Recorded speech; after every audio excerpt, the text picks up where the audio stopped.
100 বছরের নফল নামাজ, 100 বছরের নফল রোজা, আপনি এটার সওয়াব আপনার অ্যাকাউন্টে জুমার দিন মাত্র 4টা কাজ করার মাধ্যমে আপনি পেয়ে যাবেন। কোরআন হাদিসে বহু ফজিলতের কথাই বলা আছে। এত বিপুল পরিমাণে, এত অধিক পরিমাণে সওয়াবের কথা যে কারো বাসা থেকে অনেকের আছে যেতে 500 স্টেপ পড়বে। 500 স্টেপ পড়লে কতটুকু হয়? সামান্য একটু জায়গা যেতে 500 কদম হয়ে যায়। অনেকের বাসা থেকে যেতে 500 কদম পড়ে, 300 কদম হয়।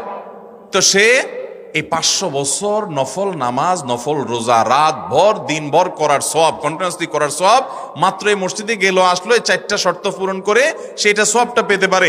যদি সপ্তাহে 4 জমা হয় তাহলে 4 বার 500 করে যদি হলো 2000 বছর, এভাবে তার আমল আমাদের সওয়াবের পাহাড় সে জমা করতে পারে শুক্রবারের ছোট্ট আমলটার মাধ্যমে।